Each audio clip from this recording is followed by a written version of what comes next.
बिस्मिल्लाहिर्रहमानिर्रहीम। मुस्कान जी से मेरा सामना पहली दफ़ा ट्रैवल एजेंसी में हुआ था। मैं जैसे ही ट्रैवल एजेंसी के अहाते में दाखिल हुआ, एक घबराई हुई औरत मेरे सामने आकर खड़ी हो गई थी। वो कहने लगी कि उम्रे के कागजात कहाँ जमा करवाने हैं, मेरी मदद करें, मुझे कुछ समझ नहीं आ रहा। मैं एक लम्हे के लिए तो उसे देखता ही रह गया था। वो एक जवान और हसीन औरत थी। उमूमन हम जैसे लोग हज और उम्रे को अपनी आखिरी उम्र तक मुलतवी करते रहते हैं, और जब घुटने जवाब दे देते हैं, हम किसी दूसरे काम के काबिल नहीं रहते, तो उम्रा करने चले जाते हैं। वो जवान औरत थी, उसने उम्रे को चुना था, इसीलिए मैं चौंक गया था। इससे पहले कि मैं कुछ कहता, हमारे उम्रा ग्रुप का एजेंट तेजी से हमारी जानिब बढ़ा था। वो कहने लगा, आप यहाँ क्या कर रही हैं? मैं कब से आपका इंतजार कर रहा था। अगर आज आप अपने कागजात ना ला पाती तो फिर आपका जाना मुश्किल था। उसने सर हिला दिया और एजेंट के पीछे पीछे चल पड़ी थी। मेरा काम चूंकि अभी नहीं हुआ था, इसीलिए मैं भी एजेंट के पीछे ही गया था।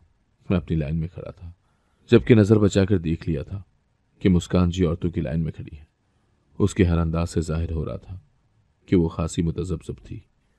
बार बार अपने पर्स में हाथ डालती, जैसे कि कोई अपनी बहुत खास चीज चेक कर रही हो कि वो मौजूद है कि नहीं। फिर अपने दुपट्टे को सरका कर माथे तक ले आती, और ऐसा करते हुए वो खास तौर पर इधर उधर भी देख लेती कि कहीं कोई मुझे देख तो नहीं रहा। खैर, मेरा काम जल्दी हो गया था, इसीलिए मैं वापस घर आ गया था।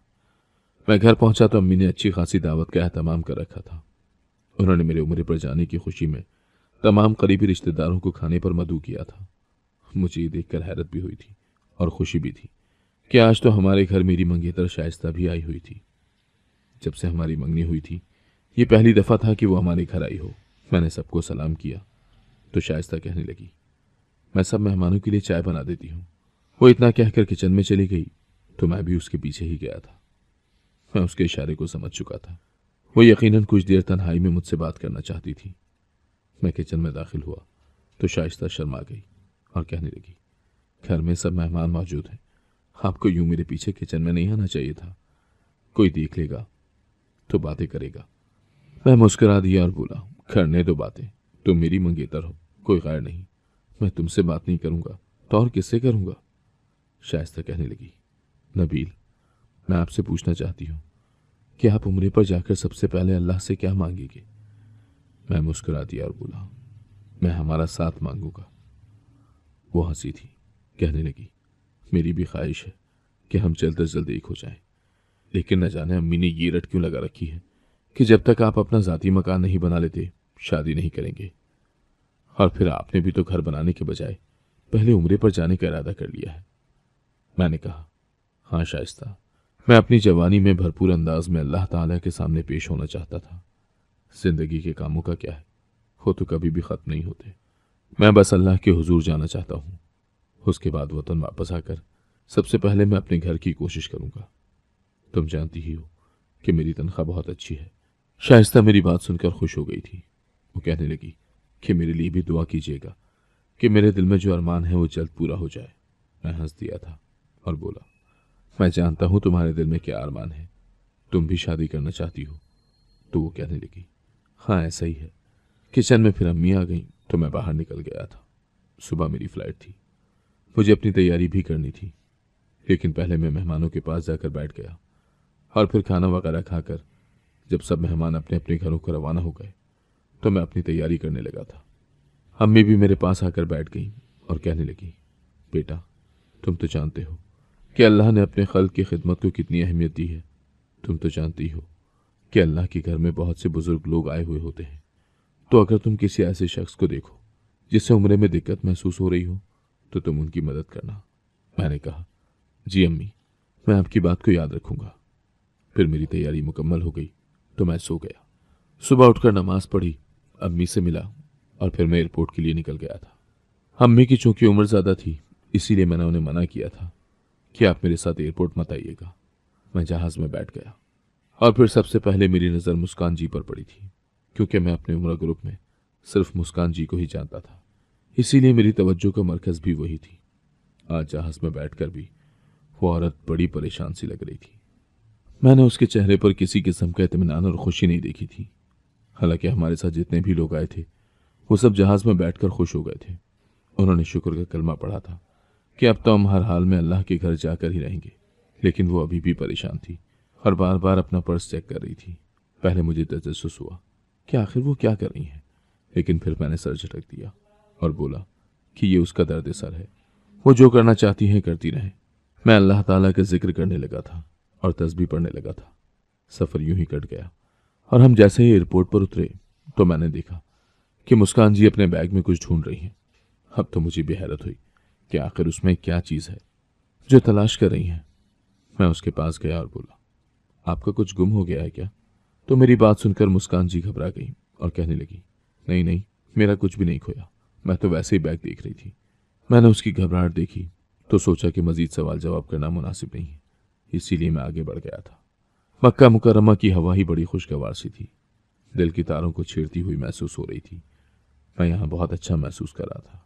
हमारे उम्रा ग्रुप का मैनेजर भी हमारे साथ था, वो हमें होटल ले गया था।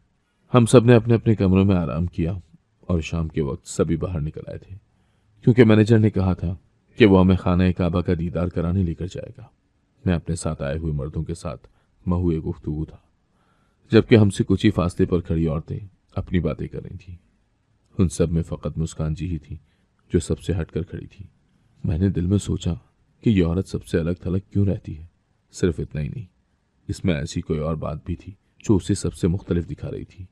वो क्या था मुझे उसके मुतालिक इल्म नहीं हुआ था।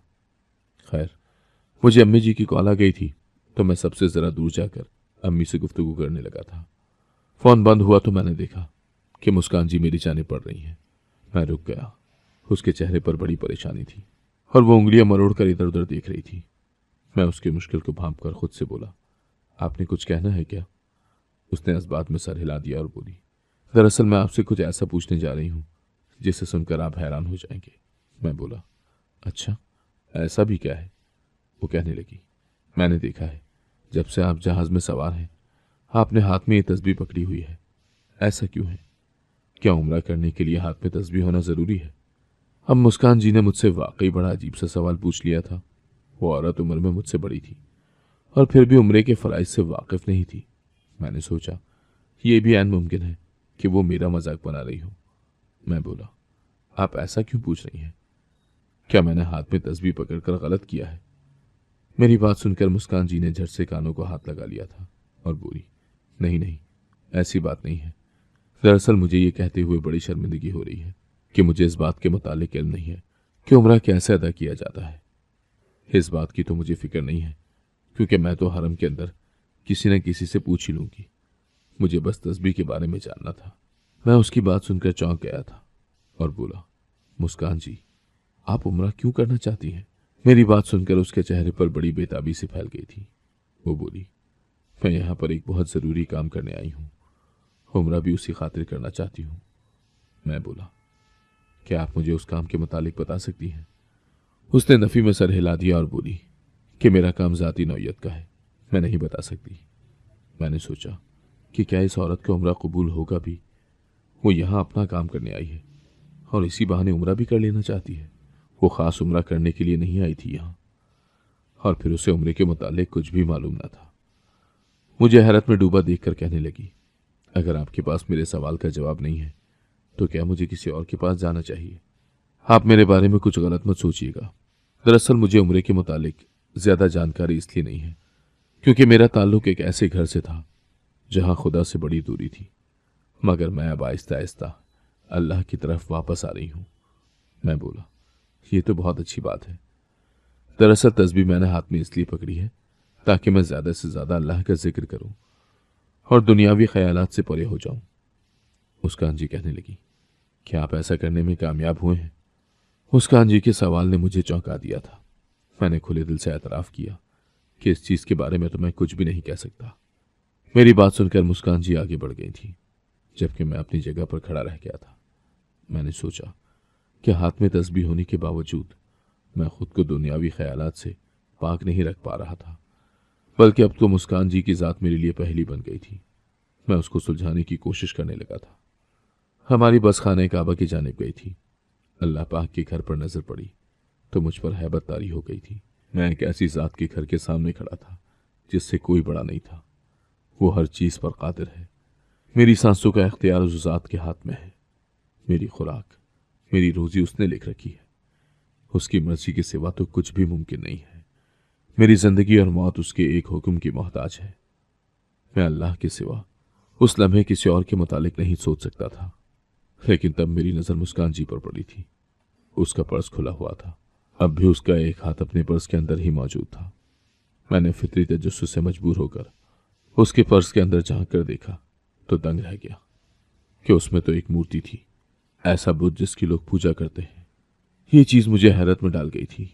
मैं जल्दी से मुस्कान जी के पास गया और उससे बोला, आप अपना पर्स बंद कर दें। तो वो हैरत से बोली, क्यों, क्या हुआ?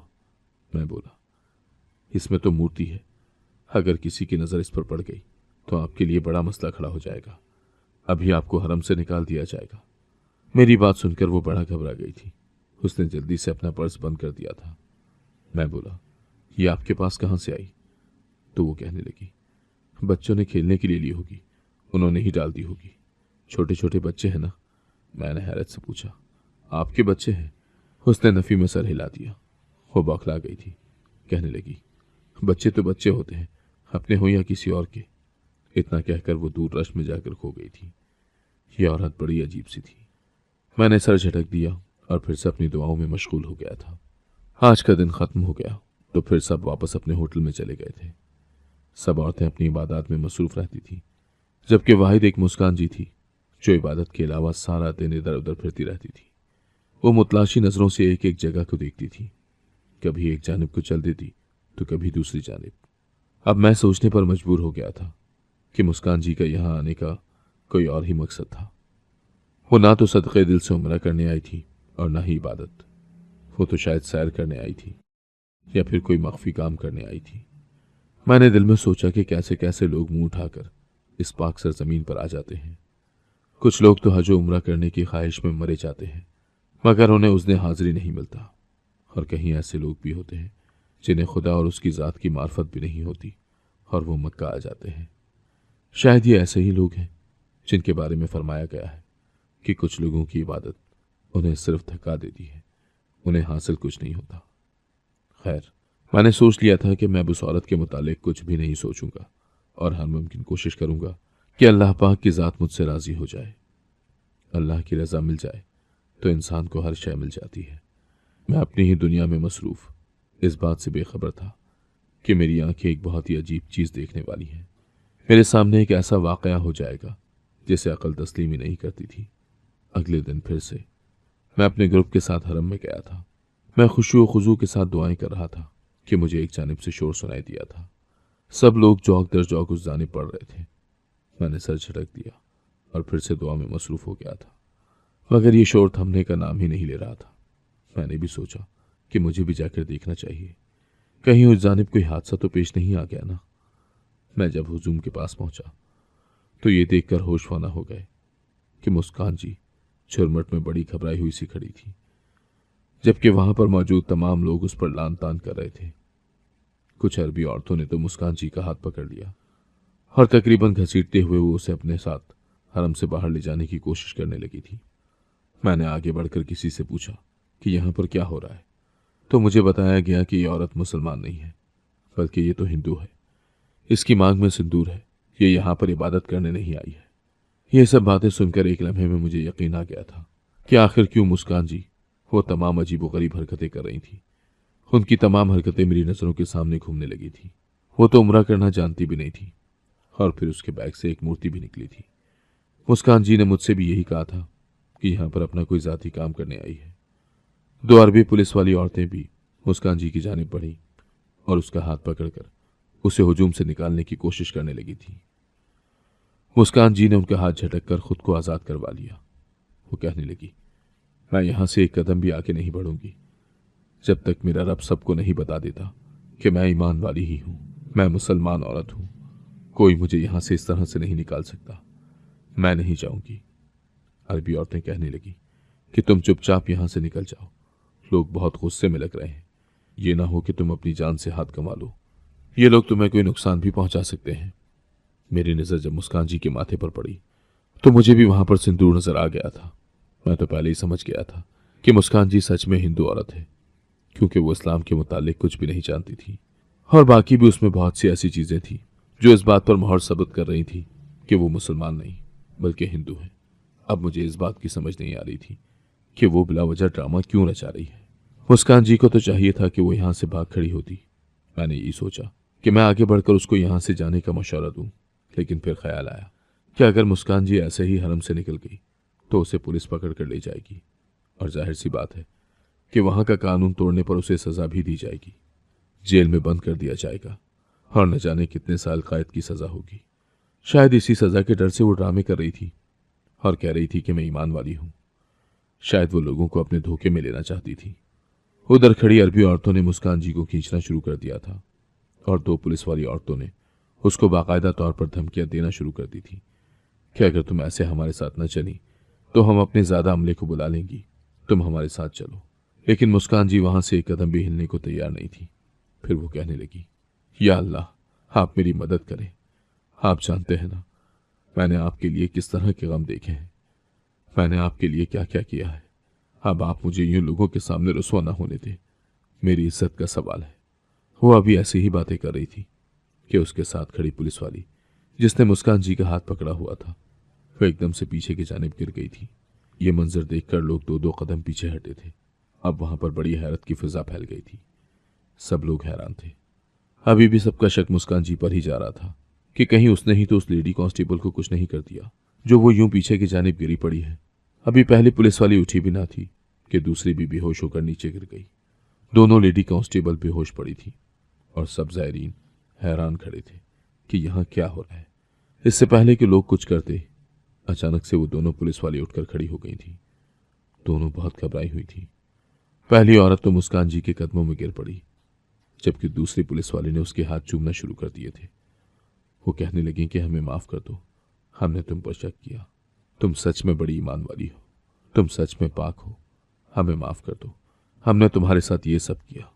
मुस्कान जी के चेहरे पर मुस्कुराहट थी और आंखों से लगातार आंसू बह रहे थे। वो भागते हुए हरम की जानिब बढ़ी थी और हरम के काले कपड़े को हाथ लगाकर कहने लगी, या अल्लाह, अगर मुझे 100 जिंदगियां भी मिली तो मैं आप पर कुर्बान कर दूं। बेशक आप ही इबादत के लायक हैं, आप ही माबूद बरहक हैं, आप ही तमाम जहानों के मालिक हैं। वो रोती जा रही थी। उसकी यह हालत देखकर हरम में मौजूद बाकी लोगों पर भी हैबत तारी हो गई थी। सबकी आंखों से आंसू जारी थे। जबकि वो 2 पुलिस वाली औरतें अभी भी सख्ते में खड़ी थी। तब एक औरत आगे बढ़कर पुलिस कांस्टेबल से बोली, आप हमें बताएं तो सही कि क्या माजरा हुआ है। तो वो कहने लगी, जब मैंने इस औरत का हाथ पकड़ा कि इसे यहां से ले चलूं, क्या अचानक मुझे किसी की आवाज सुनाई दी थी कि रुक जाओ। ये आवाज ऐसी थी कि मुझ पर हैबत तारी हो गई और मैं बेहोश हो गई। और तब मुझे एक बहुत नूरानी चेहरे वाली औरत नजर आई थी। वो सरतपा नूर ही लग रही थी। उसका चेहरा सूरज की तरह रोशन था, इसीलिए मैं उसका चेहरा तो नहीं देख पाई, लेकिन उसने एक बड़ी सी चादर में अपने वजूद को ढांपा हुआ था। कहने लगी कि इस औरत को यूं सबके सामने बेइज्जत ना करो, ये बड़ी ईमान वाली है, ये अल्लाह की पसंदीदा औरत है, इसको दुख पहुंचाकर अल्लाह का गजब मोल मत लो। मैं उनसे पूछना चाहती थी कि आप कौन है। वो लेडी कांस्टेबल अपनी बात बताकर फूट फूट कर रोने लगी थी, जबकि पास खड़ी लेडी कांस्टेबल ने कहा, यह सच कह रही है, इसने जो भी कहा है वो बिल्कुल ठीक कह रही है, क्योंकि मैंने भी इससे मिलता जुलता ही ख्वाब देखा था, इसीलिए उसने जो कुछ भी कहा है वो बिल्कुल सच कहा है। लेडी कांस्टेबल की बातें सुनकर सब लोग हरम की जाने भागे थे ताकि मुस्कान जी से मिलकर माफी मांग सके और उसके चेहरे को देख सके, जिसके ईमान की गवाही अल्लाह के नेक बंदों ने दी थी, ऐसी पाक हस्ती ने दी थी। लेकिन तब तक मुस्कान जी वहां से जा चुकी थी, जबकि मैं अपने ही ख्यालों में खोया हुआ था। एक औरत जिसने मेरे सामने इस बात का एतराफ किया था कि वो उम्रे के फराइज से वाकिफ नहीं है, जिसे ये नहीं मालूम था कि तस्बीह पर क्या पढ़ा जाता है, उसके बारे में गवाही आ गई थी। अगर आपको आज की कहानी पसंद आई है तो वीडियो को जरूर लाइक कीजिएगा और अपने दोस्तों के साथ भी शेयर कीजिएगा। और हाँ, अगर आपने अभी तक हमारा चैनल सब्सक्राइब नहीं किया तो जरूर सब्सक्राइब करें। मिलते हैं कल एक नई और दिलचस्प कहानी के साथ। अल्लाह हाफिज।